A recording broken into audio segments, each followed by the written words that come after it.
అందరూ నమస్కారం.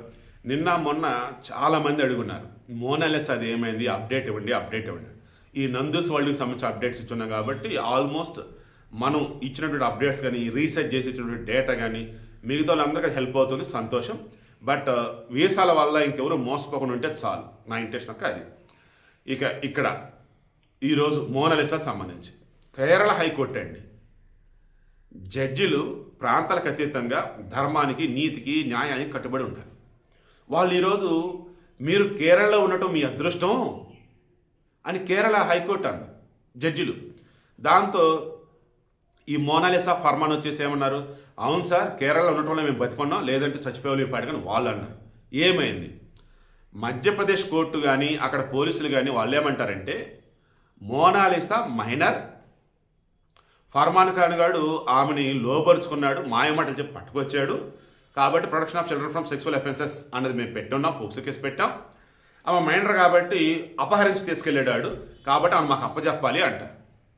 But Kerala high court ఏమంటుంది, వాడి ట్రాన్సిట్ బెయిల్ కూడా ఇచ్చిందనమాట. అంటే కేరళ నుంచి మధ్యప్రదేశ్ పట్టుకెళ్ళాలి వాడిని, దాన్ని ట్రాన్సిట్ వారెంట్ అంటారు, పట్టుకెళ్తారు. వద్దోదు తీసుకెళ్తే ఏడా ఉంటాడని చెప్పేసి రేపు జూన్ 20 వరకు బెయిల్ అన్నట్టు, జూన్ 20 వరకు ఇక్కడే ఉంటాడు.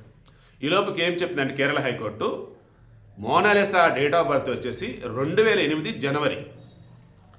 ఇప్పుడు 2026 కదా. సో వాళ్ళు పెళ్లి చేసుకుంది ఎప్పుడు, మొన్న మార్చిలోనా ఫిబ్రవరిలోనా, మొత్తానికి జనవరి తర్వాతే. దాంతో వాళ్ళు పెళ్లి చేసుకునేటప్పటికి వాళ్ళు మేజరే కాబట్టి ఇబ్బంది లేదు, ఈ పెళ్లి సక్రమం అని అన్నారు.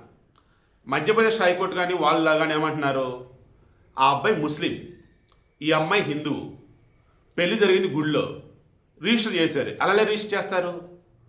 ఇవి రెండు వేరే వేరే సాంప్రదాయం ఉన్నటువంటి వాళ్ళు, హిందూ వాళ్ళేమో దండలు మార్చుకొని తాళి కట్టుకుంది మాత్రమే అది పెళ్ళా, దానికి రిజిస్ట్రేషన్ ఎలా చేస్తారు, కరెక్ట్ కాదు కదా అని వాళ్ళు, లేదు అంత సవ్యంగానే జరిగిందని చెప్పేసి వీళ్ళు. కేరళ హైకోర్టు, మధ్యప్రదేశ్ హైకోర్టు, కేరళ ప్రభుత్వం, మధ్యప్రదేశ్ ప్రభుత్వం, కేరళ పోలీసులు, మధ్యప్రదేశ్ పోలీసులు. నాకు తెలిసి దేశంలో ఫస్ట్ టైం ఇటువంటి సిచ్యువేషన్ రాదు.